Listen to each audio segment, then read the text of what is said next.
Well, hi, welcome to Magic is Real. I'm Shannon. I'm your host, and I will start with a little bit of self-promotion, which I never do, but I know it's necessary. So, not self-promotion, but it means a lot to me that this podcast get out to the wider world, uh, just to inspire people, give people hope.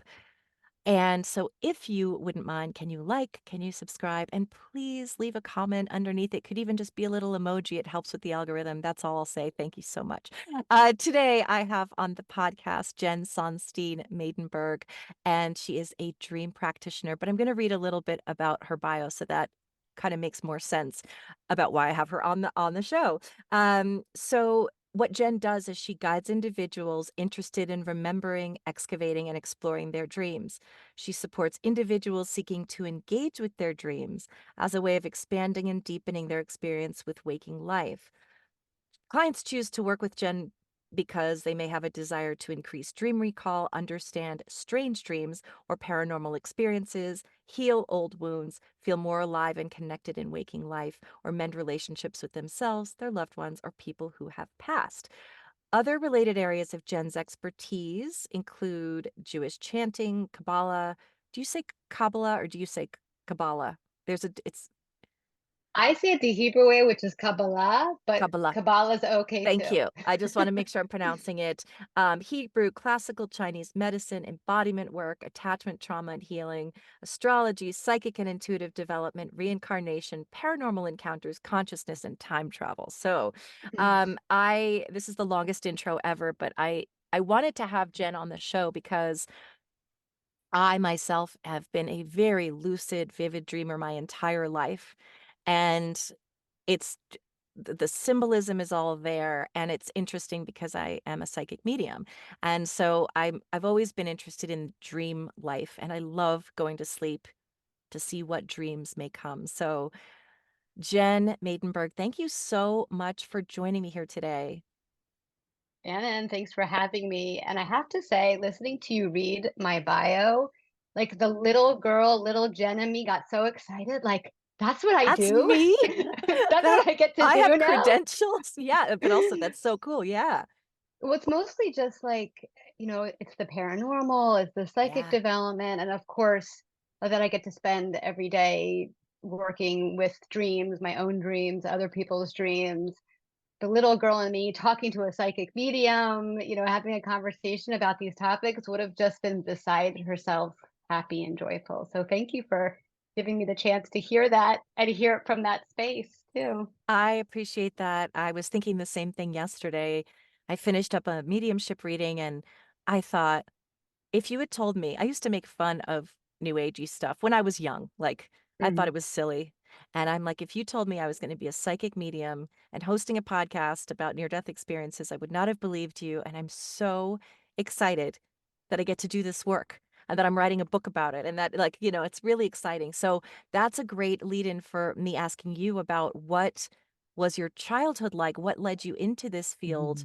Mhm. What was your sort of spiritual journey, or can I call it an awakening Mm. process? Yeah. So becoming a dreamwork practitioner is pretty new for me within the last few years.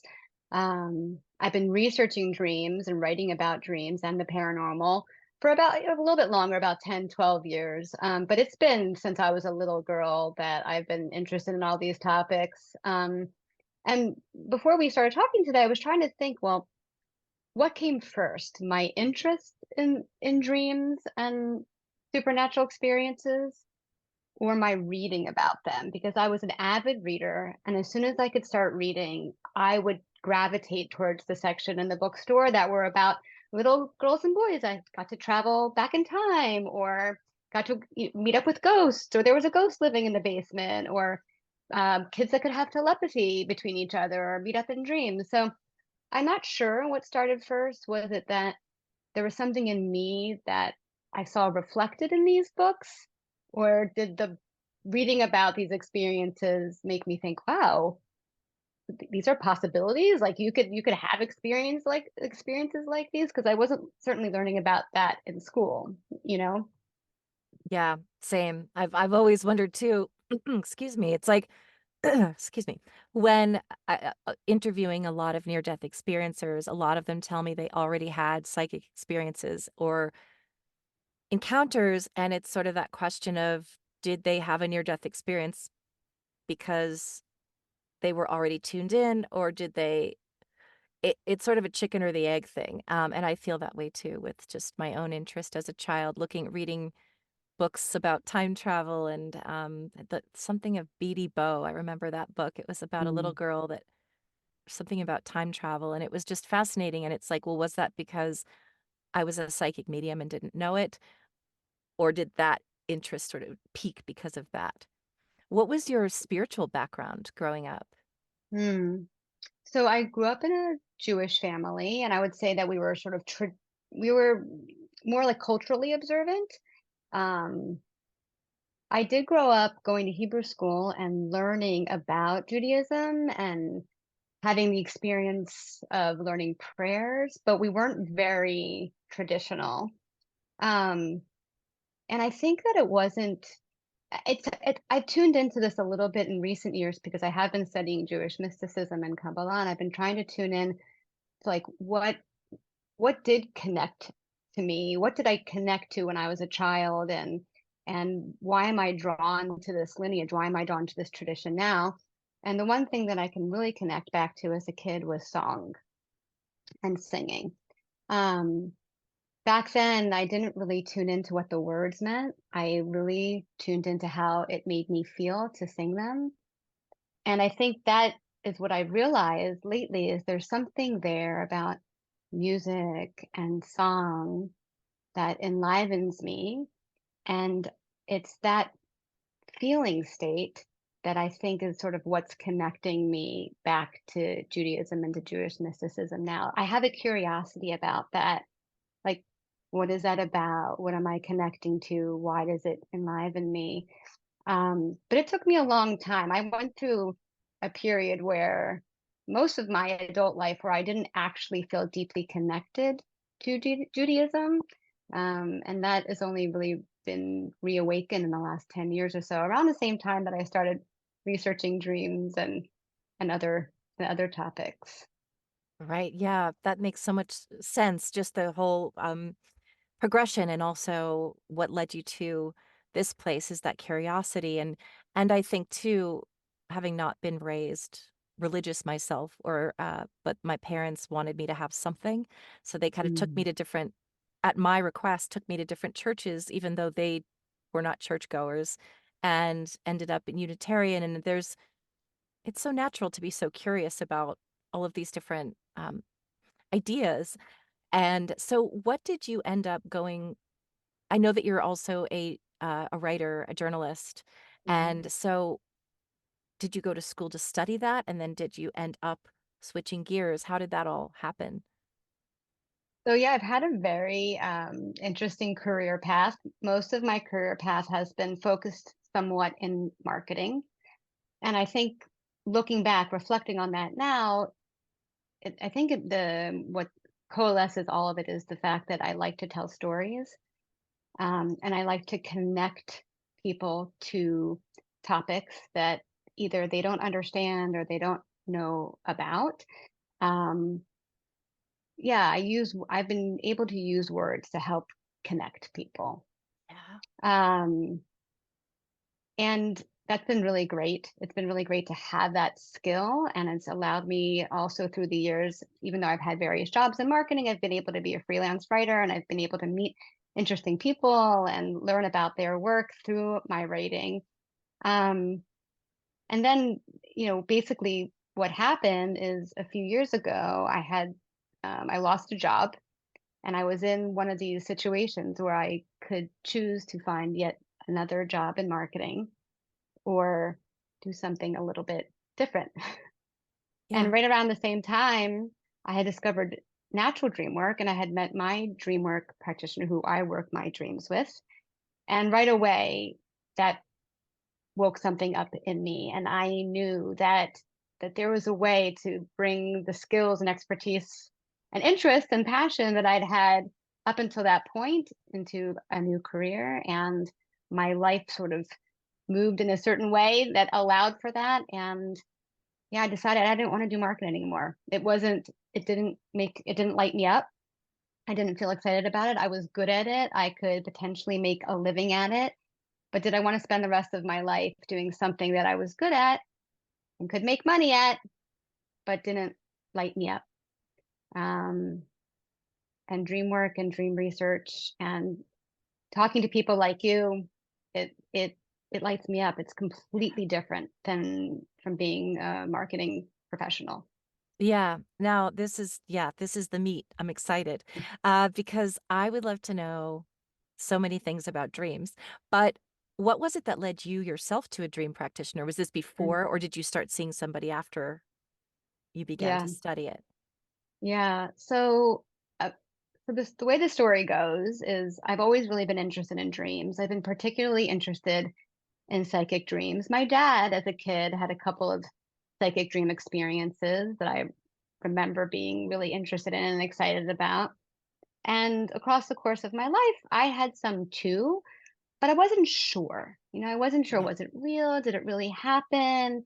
Would anyone agree with me if I told them about it? So I had these experiences through my life. And then about 12 years ago, I had a psychic dream experience that I just felt like, okay, no, this is real. Something is happening here, and I need to know what's going on. In short, I was picking up my daughter, who was in preschool at the time, and she was she was like baking a little bread with her friend sitting next to her. And we started having just like a silly little 4-year-old conversation.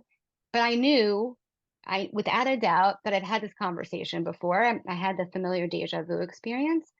And when I thought and felt a little bit more into it, I realized, oh, I dreamt this already last night. And it was a repetition of a dream experience. It wasn't exactly precise, but it was resonant enough that I knew that it had happened. And from that moment on, I went back home and I told my husband at the time what happened. And he was sort of like placated me a little bit. And I'm like, no, I'm telling you, this was for sure a psychic dream. And I felt determined at that point to start tracking my dreams, keeping really good records of my dreams so that I could prove to others, but essentially to myself, that what was happening was real. And that's really what turned my interest in dreams and dreaming from a hobby into what is now a profession. Originally, this sort of pursuit of validation that I was having psychic dreams, or that time wasn't what we were taught time was in school, that memory wasn't quite what memory we learned memory was in school. Like, I just wanted more proof. Mm. That was 12 years ago, and my entire focus at that point was trying to prove precognition, basically. Um, and it got to the point where I proved it enough for myself, but something strange started happening along the way. So at this point, I was recalling and writing my dreams down every day, keeping them in an app on my phone.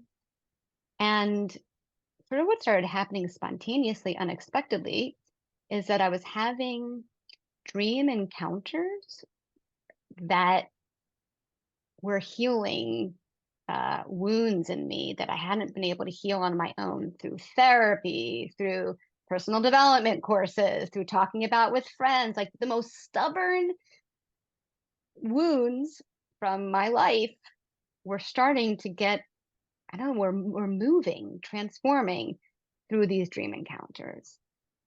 And that's when I realized that there was medicine in dreams, and started shifting a little bit from being interested in sort of this, the precognition, which I'm still interested in and still curious about and studying, to like, wait a second, maybe there's a therapeutic benefit to dreams that I didn't know about. Um, And so eventually I was looking for a dream work practitioner, but I just sort of was very clear about the type of practitioner I wanted.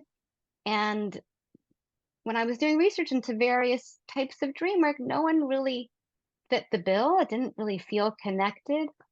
And then I watched my teacher, Roger Kamenetz, who is one of the co-founders of Natural Dreamwork. I watched him do a workshop called Dreams and afflictive states of mind.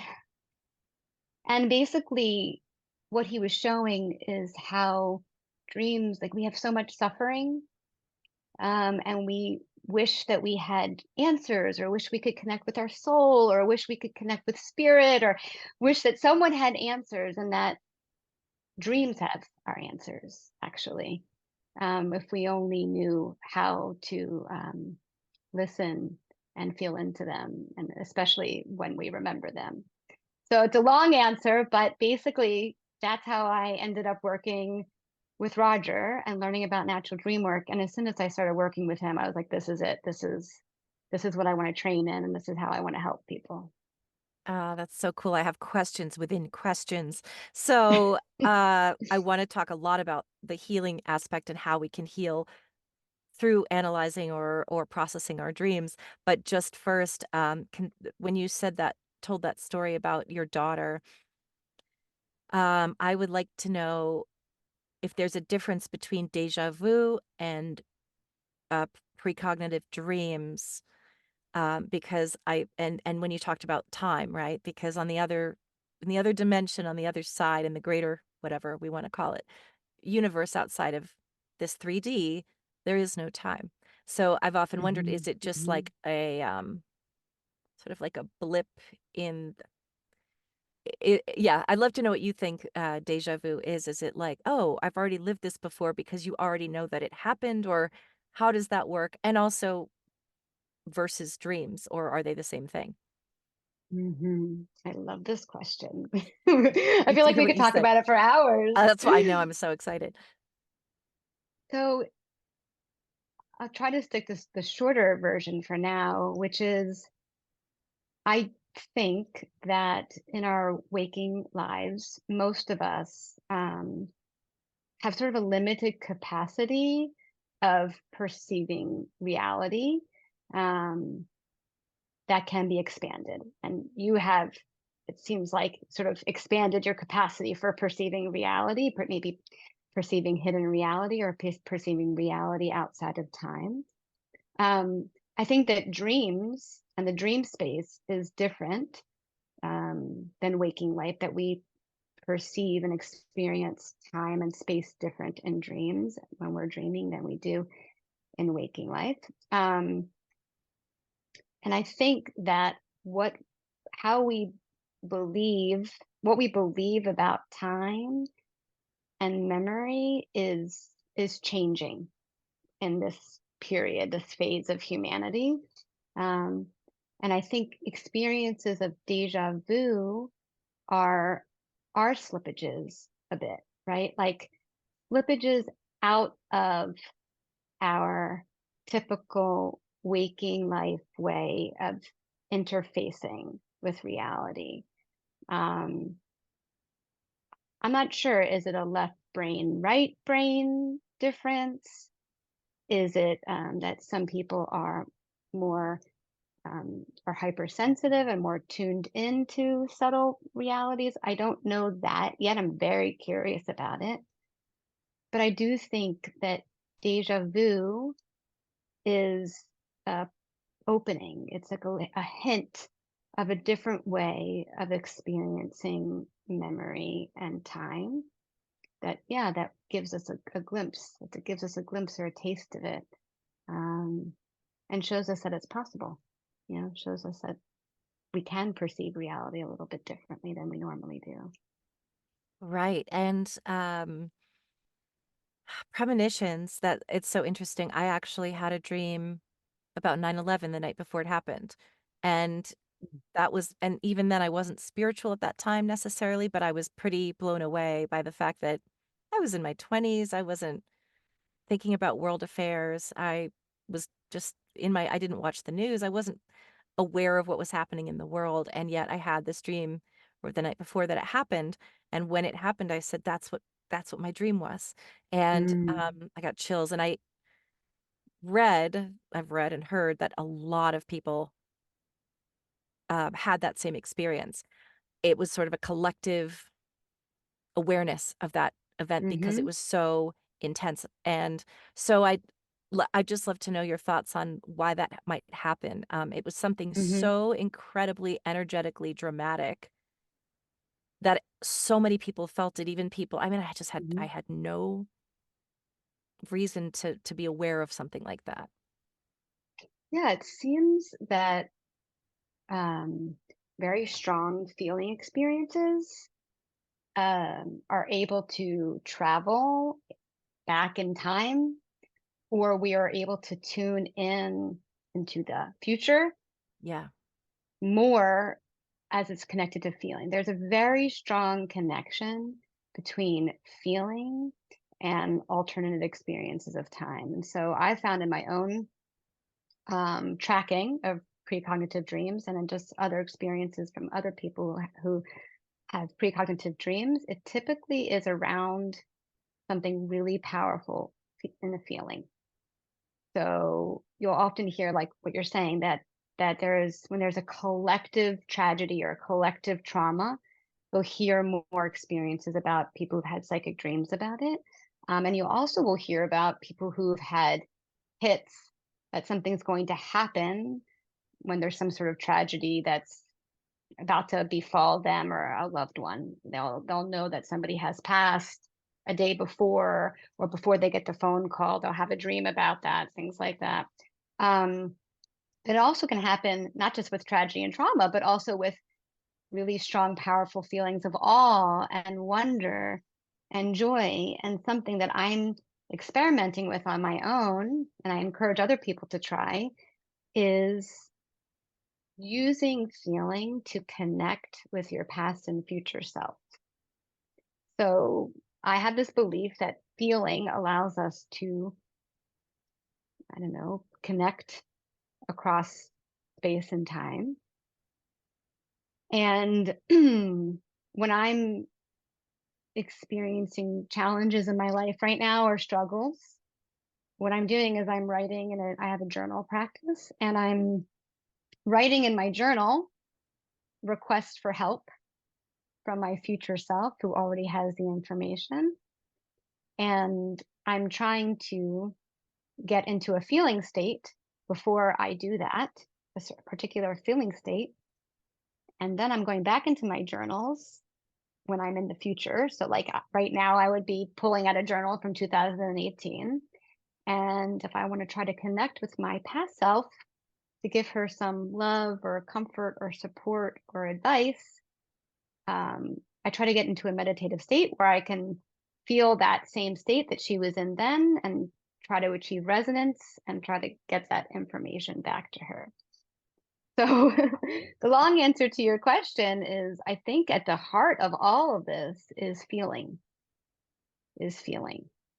yeah, I think feeling travels, feeling isn't doesn't follow the same rules of space and time as maybe thinking or mental activity does. yeah. And on that note, the thing that I find so fascinating about dreams is that your dreams will be like, I couldn't write a better screenplay, and yet my subconscious brain can take Mm, feelings from the day, from the week, things I'm going through, and suddenly just create a whole screenplay with the same theme.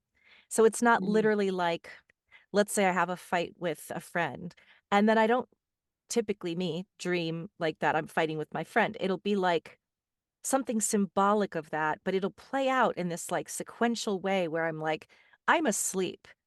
I'm not thinking. So, how is my subconscious or my soul, perhaps, if we want to go deep? I'm sure scientists would say, oh, it's a whole brain mechanism. And mm, yes, but it's also, I believe, comes from a spiritual place mhm, that it's almost like it writes a screenplay and it's not the same story, but it's the exact same theme and it evokes the same emotions.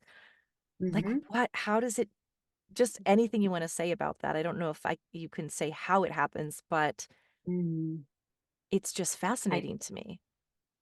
Yeah, I'm with you. I think dream work is soul work, which isn't to discount the research and studies Yeah. that scientists are doing on how we dream and why we dream. I think that's important. But my work is really focused on the soul piece.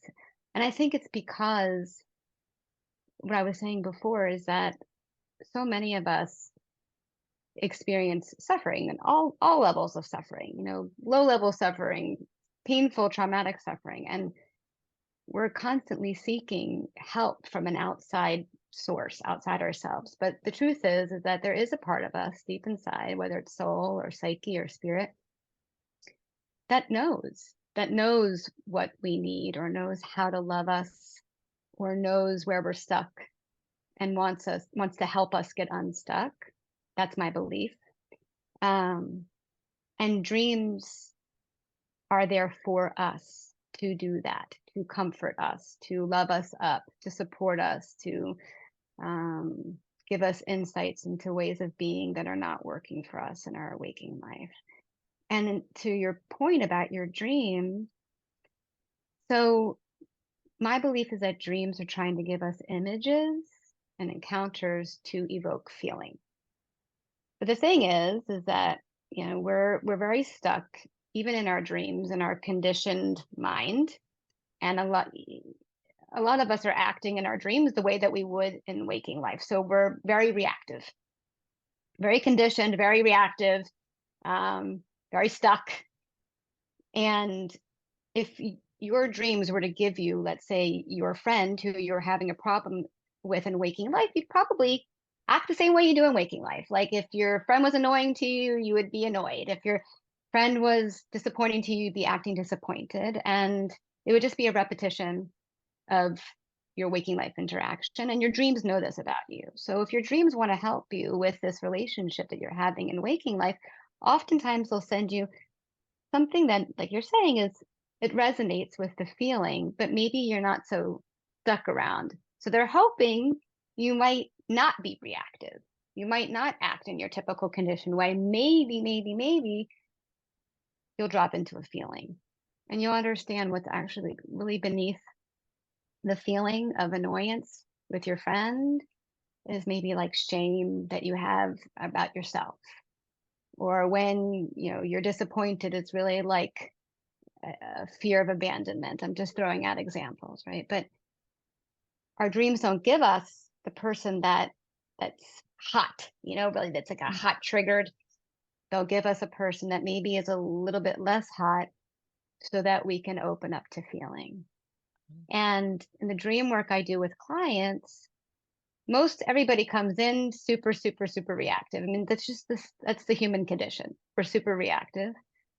But the work is starting to notice our reactivity and what causes us to react, and seeing, at least when we re-enter the dream, if we can return to the dream encounter, slow it down, and see if there's an opportunity for feeling there instead of reactivity.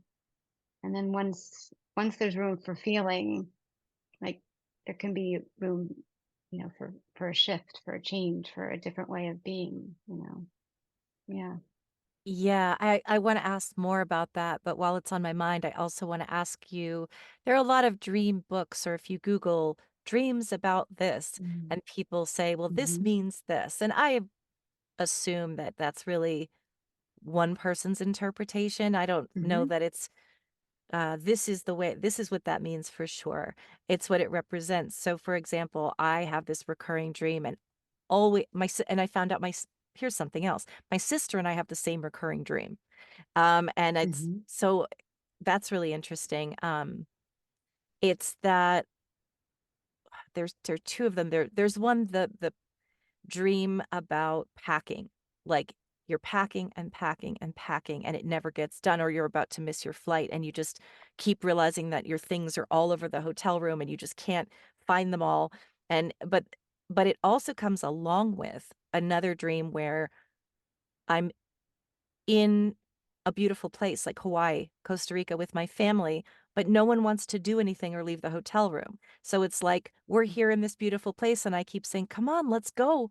Let's go do something," and no one wants to go, and then we just leave, missing the opportunity. But I decide to go, well, it's my last day here. I'm going to go down to the beach and at least do something, and there are always sharks in the water.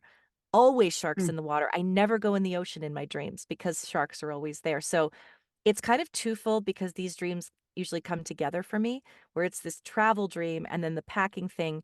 but there's the main thing is, like, I can't even enjoy the water because of the sharks. And so Mhm. that could mean quite a few things, right? Are you someone that's like, "Oh, a shark means this," or what would you say about that just as an example? Right.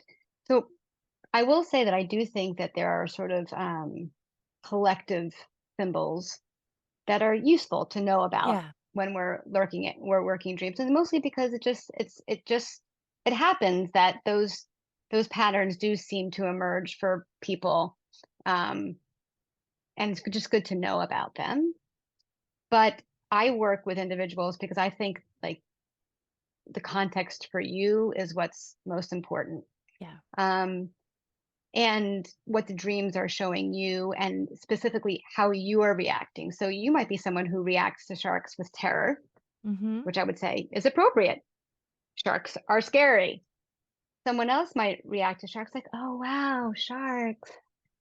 They're so magical and mystical. And I would say, well, that's kind of curious to me. Like you're in the ocean with sharks right now and you're not afraid that the sharks might eat you. Why is that? And so it really depends on how the person is reacting to the encounter in the dream. So it's useful. I don't really know actually what sharks represent, but I can say that packing up, there's something about packing that's sort of like organizational and trying to control, and maybe it's a little bit more mental and not really like being in the experience of the now. It's planning for the future. Right. So I can say universally packing dreams maybe have that kind of energy, right? Planning, mental control, that sort of thing. But what happens to you? Why did something happen just before you were packing in the dream? Is packing for you a reaction to a certain kind of feeling? Like, did you have an encounter before you started packing? How do you feel when you're packing? Who are you packing with? Let's try to re-enter the dream and see what is that packing experience like for you? And does that feeling feel familiar to you from waking life? Mm. So it's not that we discount the fact that there might be some sort of symbolic meaning to packing, but what we try to do is really how do you, Shannon, relate to what you're doing? How does it allow you to connect with people, or how does it disconnect you from people? Packing is can be a very solitary experience. Are you packing alone? Are you packing with somebody else? What's everyone else doing while you're packing? How does that feel to be alone with your packing? How does it feel to be packing with somebody who you know loves you and helps you and is there to pack with you? So I do think there's value to just sort of tuning into to symbols, but that's why the work that I do with clients is not about interpretation and it's not about analysis. It's about real experience. Like dreams feel, you said that you have very vivid dreams. A lot of people do. It feels very real, these dream experiences. And I think dream work gives us the space to honor the fact that you're having real experiences and real feelings. Let's let's dig into that a little bit and see what happens when we do. Mhm. As for the recurring dream between you and your sister, I'm very curious about that. I haven't heard about a shared recurring dream. I Yeah, so know. we can talk more That's about that, or we can talk yeah, more about that another time. we're fascinated by that. We're like, "Well, it must have to do with our shared upbringing," but we both have that packing dream, and it's might be we moved not a lot, but more than most. But Mm, it's interesting that we both have that one, and I believe we both have the one about where every single night I dream that my car is lost in a parking like, I can't find my car, or mhm. it's I'm wandering around a parking lot and I can't find it, and when I do find it, it has been dismantled, and these people have taken it apart, and I'm like, "Not again," and every time it's like that dream within a dream where I'm like, "This happens all the time." It's kind of thing. So it's that feeling of, like, not being anchored, I think, or something of, yeah. Yeah, I mean, I think that's another good example. Like being lost or can't find my car in the parking lot is a common recurring dream for people, but you might have someone who they can't find their car, they can't find their keys, or their keys don't work, or their car is broken, or their car doesn't work. So there are different elements I think that are, even though you have this sort of um common recurring dream, I can't find my car in the parking lot. Right. How you react to whatever unfolds as you're Is trying to find your car, that's the real that's the medicine, right? That's yeah. really the clues to you, Shannon, right? Which is why dream dictionaries aren't they're not satisfying because Yeah. they can tell you, okay, it's a little bit about control or it's a little bit something like this, but they can't tell you how you needing control or you seeking control in your life is impacting your relationship, like with your sister or with your Yeah. friend. And that's where dream work, one-on-one dream work, I think really makes a difference. Um, You is seeing answered that how you react. you answered that beautifully. That's exactly what I was getting at. I also know people that don't remember their dreams at all, and it's mainly men, Mm. and I think that has to do with brain structure, um, but it's interesting because I would assume that even if they don't remember it, somehow it helps their psyche to process some stuff. I mean, what happens if you don't remember them?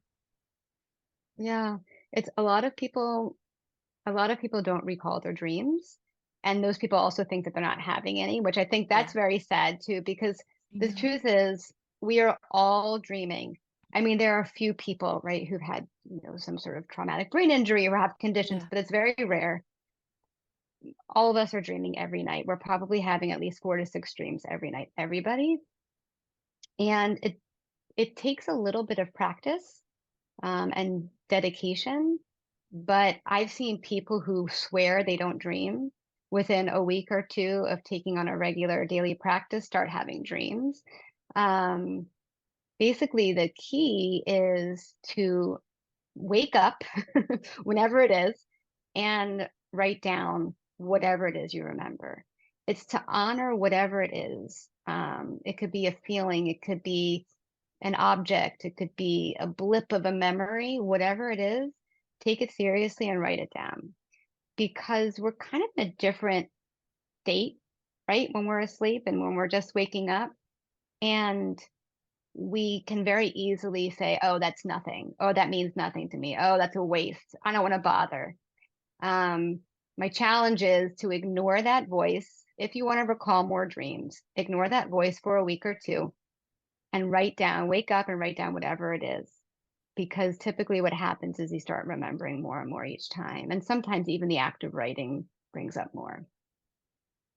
that's great. Yeah. Yeah, I don't want to say I feel sorry for people that don't, but it's such a huge part of my life. I just can't imagine not dreaming and how that or not remembering your dreams. So, as a practitioner with your clients, so obviously you go through the emotions of the dream and you kind of figure out what is this bringing up for you and that sort of thing.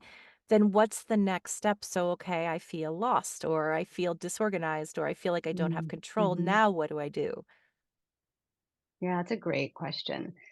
So, as I mentioned in the beginning, of a lot of it is noticing our reactivity. And we don't want to really reinforce reactivity because we're trying to be, the idea is to be less reactive and to have more feelings. So, an example would be like we're trying to, an example of a feeling would be fear or hurt or shame. Or an example of fear would just be like desire, um, wonder, excitement. Whereas reactivity is typically quicker, and we can also sort of like sometimes identify ways in which we do it in waking life. So after we work a few dream sessions and we notice the way that we're being reactive, it's a little bit easier for us to we start having dreams where usually there's more feeling. And the idea is to sort of to dwell in that because the idea is that the more you dwell in feeling, the more feeling you get to have in waking life. It's a practice of being in feeling, both the pain and the pleasure, both the fear and the joy, because the idea is that once you start feeling the harder things, you get access to more of the pleasurable feelings as well that feeling is on the spectrum and we need to be experiencing the full spectrum. So to answer your question, what we do in a dream work session is we try to find the feelings and then we try to feel the feelings. We practice feeling that feeling in session. We practice feeling that pain. Yeah. And we practice being longer in desire because you I think that some people think that the harder feelings are feelings like pain, fear, shame, but you'd be surprised how many people have a hard time lingering in desire, you know, lingering in beauty, lingering in rest and relaxation. Um, so in general, we're trying to teach people how to dwell more in their feeling states. And then there would be like a little bit of homework in your waking life to go out and like practice being in that state a little bit longer. Try to re-enter that dream feeling and that dream image just for a little bit every day and practice being in that feeling state and see what arises. Oh, that's beautiful. I love the way you said that. Yeah, I always think, why can't I just dream about being in Hawaii on a riding on a white stallion with Fabio? Just kidding, it wouldn't be Fabio. But, it's like, why are our dreams not just we're hanging out and having a great time? They're always like, well, at least for me, they're always sort of distressing in some way, even anxiety Mm, producing, or not extremely distressing all the time, or I'm just sort of wandering around. And so I always think about that yeah, it's a processing of emotion. I know what we'll talk about too, because I have another question about, well, not a question. Let's talk about dream visitations from loved ones in mm, spirit, which are different from a regular dream. Tell me what you know mhm. about that.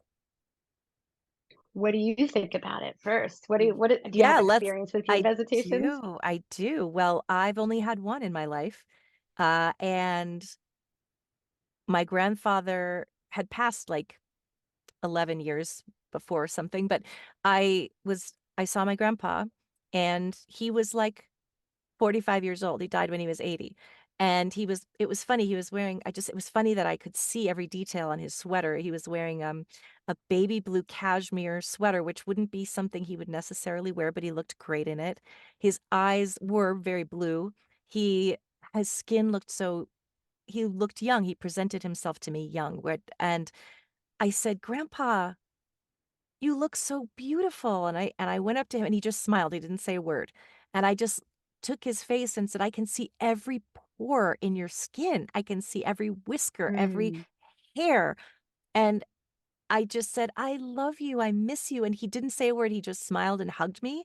And I just was like, I felt his hug and it was so warm. And my grandma was there, but she was sitting in the background. She was just sitting there quietly.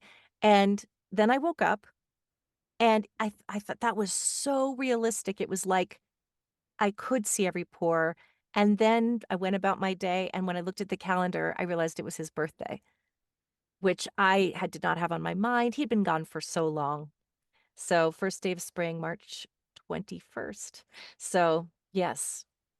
So what I was going to say about that for people is that in my experience and from what I understand, a dream is working some stuff out. So you might dream about your grandfather because you had a difficult relationship or you're grieving the loss and you're just missing them and you're just crying in the dream and nothing's really happening. Or you're with your grandfather at a fair and you're there's a purple elephant and there's like circus clowns and it's really just a dream. But this is so real. And most of the time, the people don't say much. They'll just say, "I'm okay," or "I love you," or they'll say nothing, but they'll hug you. And you just know it's really them because it feels like a real hug. Tell me have you had any? well, first of all, it's so beautiful. Yeah. And that dream, it's just a beautiful dream. And I feel like that's such a good example of the power and the medicine of dreams. And I would say just in your description of like grandpa, like you could see the pores on his face, like you could just like it's very sensual. And it's not how we typically relate to people in our waking life. I mean, how often are we just going up to people and we're just so in awe of who they are and how they look and the fact that they're right there in front of us. And there's a case to be made that that's maybe how we should be, right? At least with our loved ones, like really taking them in.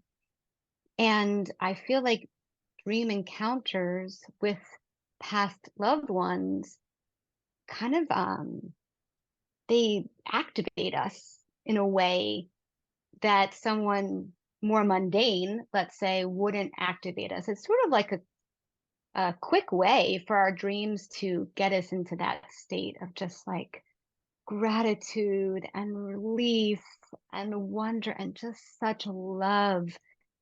I had a dream recently, and this happens to me more often than dream visitations, where they are a visitation of a different sort, where I saw my son, who is now 17, as a 4-year old. And I wasn't quite sure it was him. And there was this whole story around, is it him?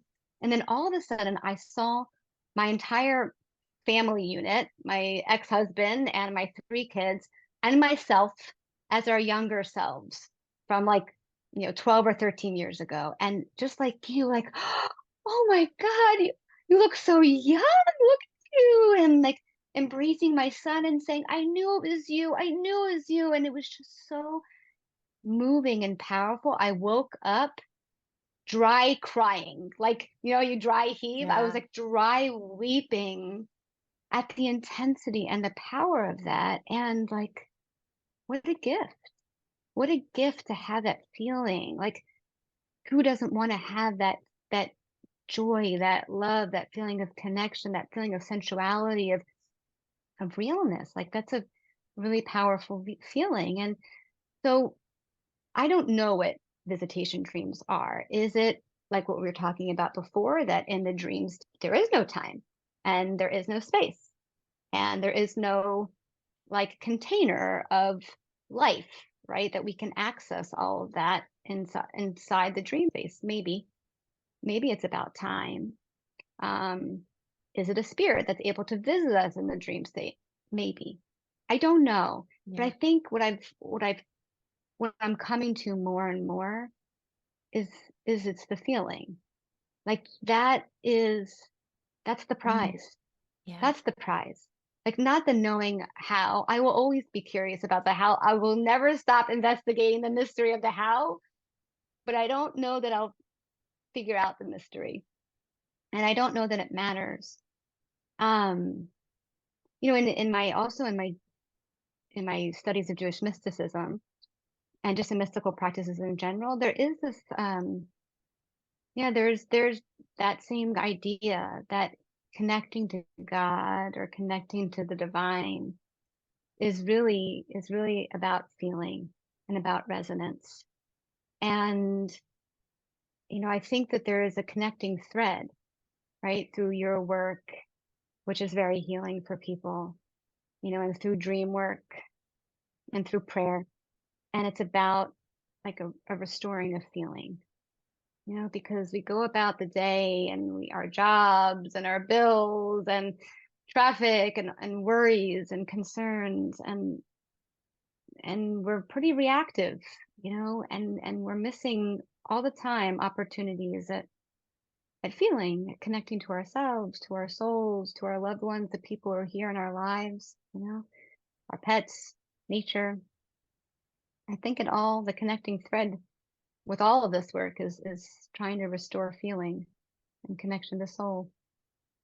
Yes, that's gorgeous. And I also think it's such a beautiful thing that people can come to you and process their dreams because, we all joke about how no one cares about your dreams but you, unless they're in it.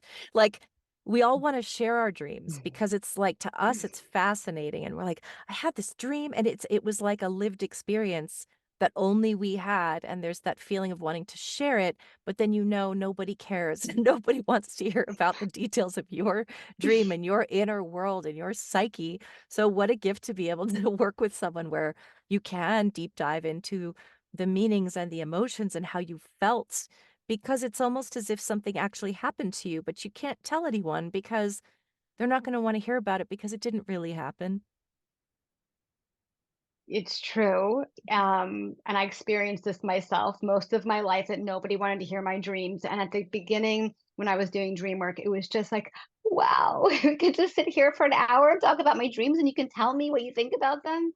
Um, so I think for people who have vivid dreams, dream work, yeah, it's a place where they can feel listened to or they can have some mirroring back or and anyone who is practicing dream work does care. I love listening to everybody's dreams. I'm super excited to sit with people and really dig into their dreams. But it's funny, I had a friend who's a very good friend of mine, and I love her dearly. And she said to me, and I'm so glad she did, quite honestly, lately, she said, "Can I tell you something, Jen?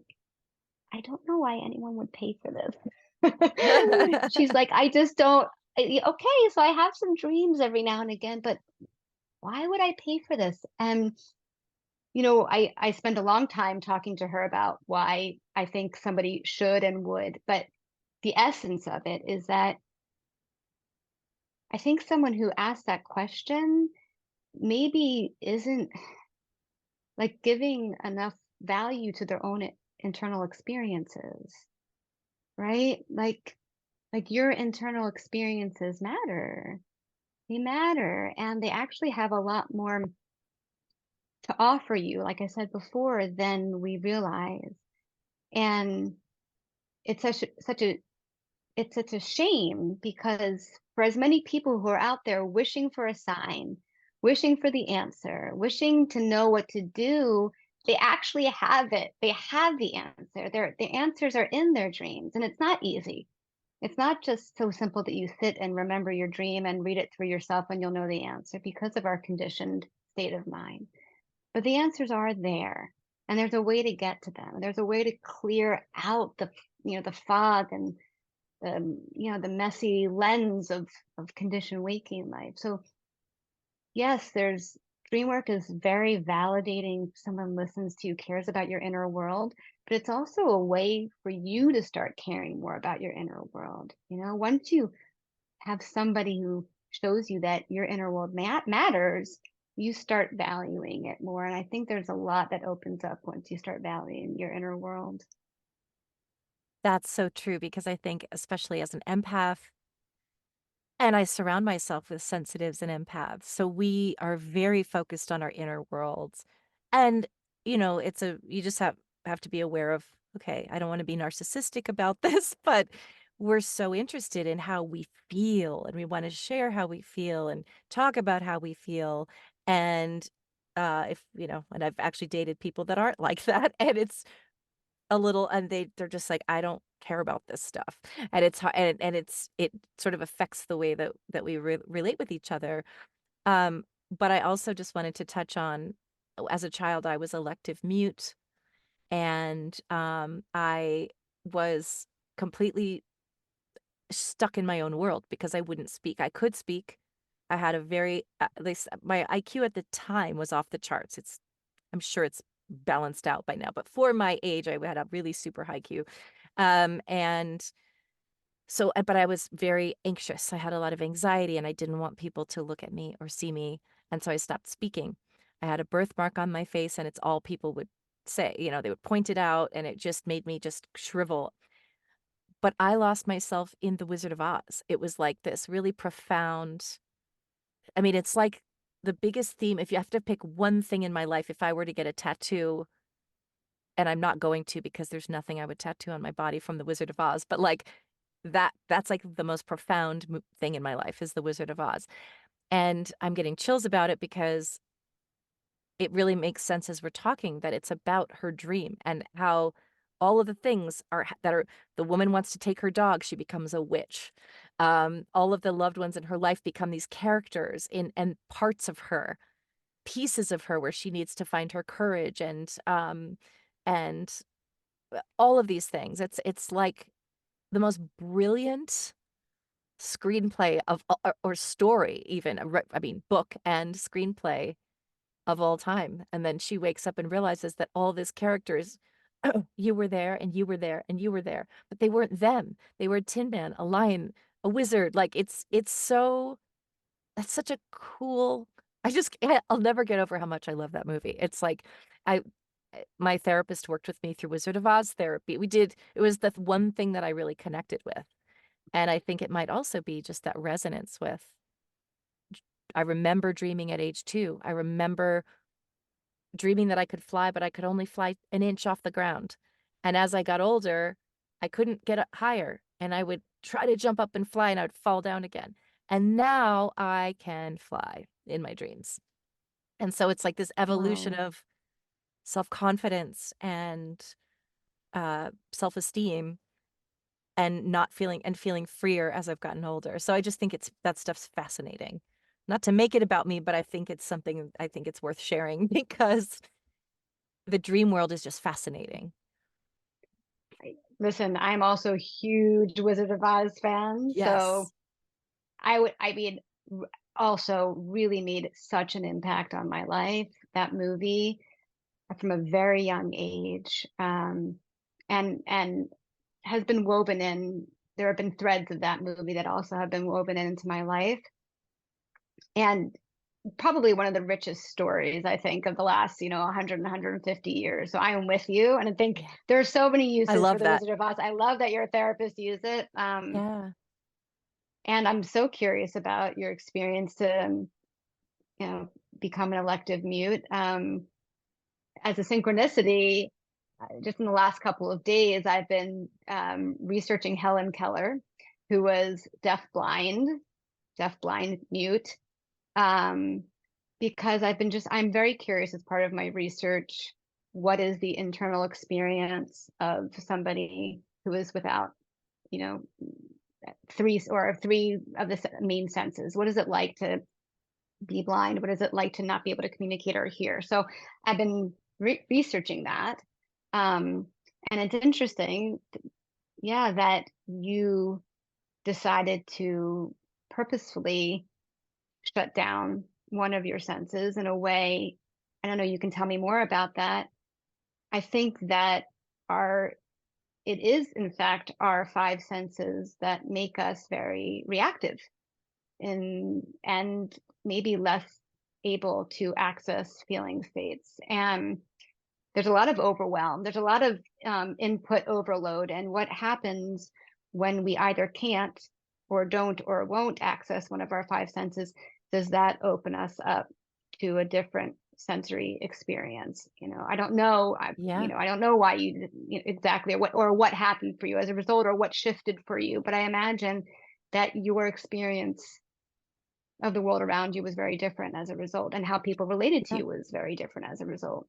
100%. And I have a blind friend here. I ask him these questions too. Like, since you've never been able to see, how do you perceive this? Or do you find your psychic senses are more heightened because you have to develop that other sense? Or how do you dream?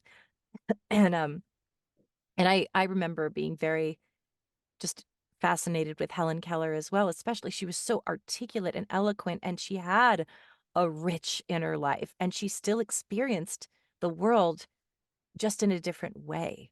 And it's Mhm. fascinating, and I'd love to have known what her dreams felt like. Me Were too. they feelings? Were they, I mean, I would just love to know that.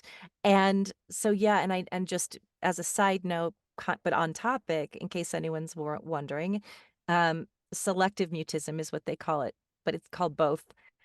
Is my therapist when I was 2 or 3 described it as similar to anorexia in that a child doesn't have control over anything, but the one thing they have control over is their voice. So it was my way, and kids often too, they don't have little babies and like little toddlers. They don't yet understand that if you cover your face, other people that you think they can't see you.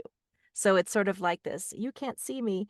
And I didn't want people looking at me because I had a birthmark and they were pointing and staring and calling me names. So I became invisible. It was a way of becoming invisible and protecting myself. Mm. Sort of the way that somebody who is traumatized, maybe um, they gain weight because they want to be invisible. Like a woman doesn't want to be seen in her beauty to be perceived, so she puts on weight as a protective barrier. So it's that kind of thing, and so I think that's why I have such a rich inner life as well. And perhaps dreams were like also a way of expressing all of what I was feeling. And the therapist said to my mom, "Poor Shannon, she has such big feelings she doesn't know what to do with." And so it makes sense that I would be a big dreamer because I didn't speak for, I think, 3 years, even though I could and I had started to, and I could read and I was very able, I was very verbal, but I stopped. And so I think it's really interesting. And I'm writing a whole book about it 'cause it's a whole theme. I'm fascinated, not because I'm not writing it about me. I'm writing it to help other people to find their voice and their self-love. But as a spiritual person, I'm like, I see the cycles. I see the patterns and how this has been a theme and it still is. Use your voice, speak your truth, believe in yourself. When you speak from truth and let go of the outcome. I mean, I developed a vocal disorder. That's the tightening of the voice. That's the closing of the voice. So it's just very interesting from a spiritual perspective. I think, again, it's me. Does anyone care? I think I think they will. But again, it is not to be self-absorbed, but it's a really interesting sort of spiritual trajectory. Yeah, and I think that's what happens too when you start focusing on your inner life and your inner world. You start to see the patterns, the repetitions. You start seeing how you always were who you are now, and you Yeah. still are who you were then. And that's a part of my work too. And it doesn't show up so much in my dream work with clients, but it shows up in other ways, mostly in my writing and my research, and just in my conversations with people. I'm really curious about this idea of um, were we always who we were going to be? And are we now who we once were? And how can how can we shift our experience of ourselves so that it's less linear? We naturally experience time linearly, and we experience the self that way too. But there's actually so much healing that can come from understanding that we are a being that exists sort of outside time, and that we can access those various selves across time, that like for real, not not not just in an imaginative state. An imaginative state allows us access to the feelings that arise that I believe are real. They're real. It's Yeah. not, people tend to associate imagination with make believe, with not real, but dreams show us that imagination is real. We go into a dream state, we have images that arise, and those images evoke real feelings. Anything that evokes real feelings, like, has some rooting in reality, right? It matters. Um, so I think your book sounds super interesting. Thank you. I think it's very relevant, and Yeah. it shows just like for how for you, and I think it is for all of us, how for you, who you were, who you are, you always were, and who you were, you still are in part, and you can connect to that and find healing through that across time. So well said. I just want to thank you so much for being here with me today. This is such a fascinating topic. I'm so glad to find that we have these interests and synchronicities. I love the podcast because it connects me with like-minded people who think about things that a lot of people don't think about, and that we can talk about it in such depth. And I trust that other people will find it as interesting as we do. So I just want to thank you for sharing your insight. And I will have your website listed below, but if you'd like to tell us what it is now, just in case someone has a pen handy and they want to write it down, if you'd like to work with Jen, what is your website address? It's jenmaidenberg.com. So And I easy. have, yeah, jenmaidenberg.com. There's resources there. I have a Patreon and a Medium with lots of resources there. So if you're just sort of curious and Perfect. interested and want to learn more about dream work and dreams, you can try that out by reading articles. And if you want to work with me, you can be in touch. I would be happy to talk to you. Wonderful. Thank you again, Jen Maidenberg. Shannon, it's been such a pleasure. You've really woken up that little girl in me that just wants to talk about these topics all day long. Me So thank you too. for giving me the opportunity to do that with you today.